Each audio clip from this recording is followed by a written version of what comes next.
1 minute to on air. 1 minute. Andrew Gate, 38. That sounds great. On air light, is that on? I can't tell which is on.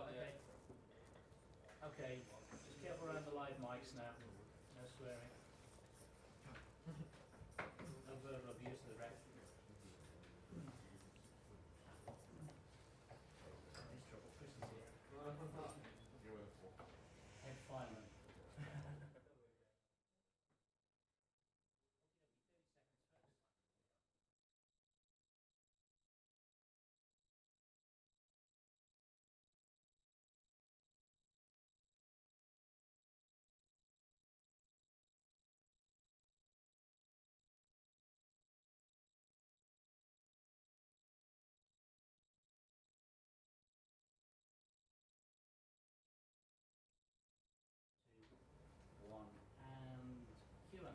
Hello and welcome to Staffs Live. I'm Andy Gate. And I'm Molly Hudson. Here are your sport headlines. And we start with the breaking news that former Liverpool and Tottenham striker Robbie Keane has announced his retirement from playing football after he's been appointed the Republic of Ireland assistant coach under boss Mick McCarthy. Arsenal's Europa League tie with Vorskla Poltava has been moved to Kiev due to security concerns. The game will now take place at the Olympic Stadium, with UEFA monitoring the security situation in Ukraine. Manchester United and Man City both progressed to the last 16 of the Champions League last night. Tom Jackson reports on all of Tuesday's action. Marouane Fellaini's stoppage time strike booked Manchester United's place in the Champions League knockout phase with a 1-0 victory over Young Boys. Fellaini's 91st minute winner, United's first home goal in this season's Champions League, prompted an outburst from Jose Mourinho. Manchester City secured qualification to the Champions League last 16 with a game remaining following an entertaining 2-2 draw at Lyon last night. Sergio Aguero leapt superbly to the home. A Riyad Mahrez corner. Real Madrid found solace in the Champions League once more as a 2-0 win at Roma confirmed top spot in Group G. The three-time reigning champions took a 47th minute lead through Gareth Bale, who capitalised on a Federico Fazio's mistake. Juventus remained top of their group ahead of the final matches after beating Valencia 1-0 in Turin. Champions League clash against Paris Saint-Germain, Liverpool boss Jurgen Klopp has said he is happy that both Neymar and Kylian Mbappe have avoided serious injuries after the pair both picked up knocks over the international break. Players left the pitch in a week ago and they were injured, and I'm actually pleased for them that they are not seriously injured. So especially with Kylian, that could have happened in the situation where you go down like this. It was a packed night of Football League action last night. Connor Shaw reports. Norwich's 6-game winning run came to an end as the Championship leaders were held to a goalless draw at Hull City. The Canaries failed to make the breakthrough in difficult conditions at the KCOM Stadium, but Middlesbrough couldn't take top spot off their promotion rivals as they drew with Preston. Alan Brown deservedly fired Preston ahead on the stroke of half-time, but substitute Marcus Tavernier slotted in the equaliser. Borough's failure to win saw them drop down to third after Leeds scraped past Reading 1-0. Stuart Dallas scored the only goal of the game at Ellen Road, but Leeds had goalkeeper Bailey Peacock Farrell to thank as he kept out Mark McNulty's late penalty. In the pick of tonight's action, Gary Rowett welcomes his former side Derby County to the Bet365 Stadium as Stoke look to climb into the top half of the table. The Potters will be looking to bounce back from Saturday's draw with Queen's Park Rangers, and Frank Lampard's side will have their sights firmly focused on catching the chasing pack. Connor Shaw, Staffs Live. Kick It Out's figures have revealed that there were a total of 520 reports of discrimination in the 2016-17 season. Matty Roper reports. The latest figures from Kick It Out have revealed that reports of discriminatory abuse in football increased by 11% last season, marking a sixth successive annual rise. There were a total of 520 reports made across the 2016-17 campaign, with reports of racism making up 53% of those, marking a 22% rise from the year previous. Reports of homophobia also increased by 9%, but the biggest rise was surrounding disability discrimination, with such abuse hiking by 107%. Matty Roper, Staffs Live. England rugby coach Eddie Jones has been boosted with the return of 11 players ahead of the Six Nations. However, It's been his toughest selection yet, as 9 of his key men did not feature in the autumn internationals. Yeah, we've named, I think, a really strong 36-man squad, a good balance of still experience. We've lost 320 caps of players, of which 80% of those are in the forward, so it puts a bit of whole experience in the forward, so we're going to have to find different ways of making up for that experience. We've got some good young guys coming through, so it's quite exciting for us.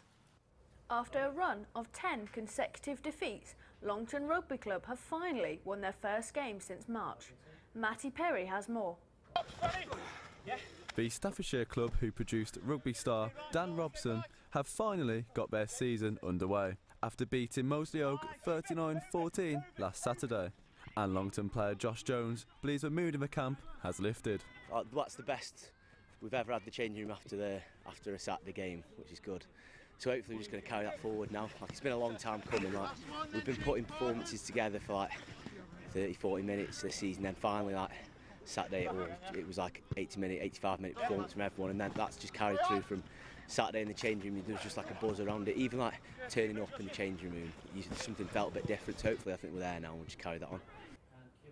Now over to Dan Holes and Jacob Crook with the latest from social media.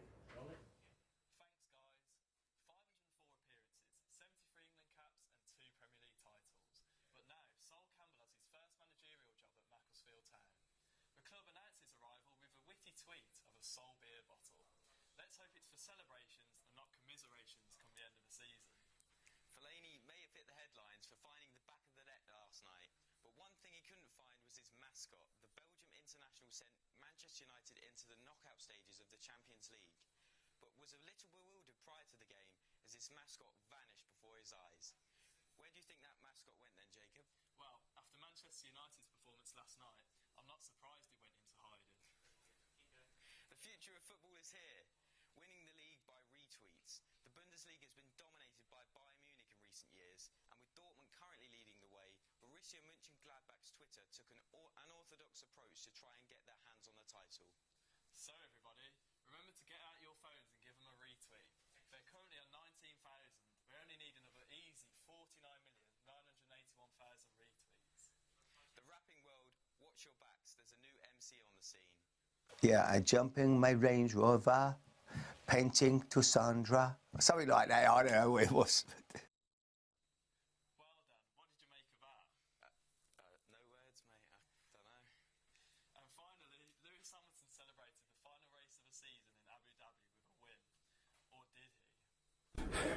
Bro. Hey, Lewis, I'm sorry. Listen, Lewis, I'm sorry. Cool, I'm sorry. Look, here's the deal.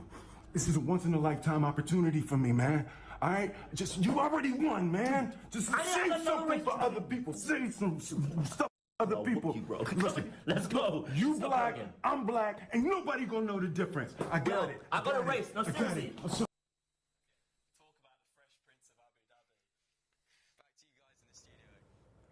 It's the fight that everybody has been talking about. On Saturday, Tyson Fury takes on Deontay Wilder in the most anticipated heavyweight clash of the year. With more, here's Saqib Uddin. It's the best, fighting the best.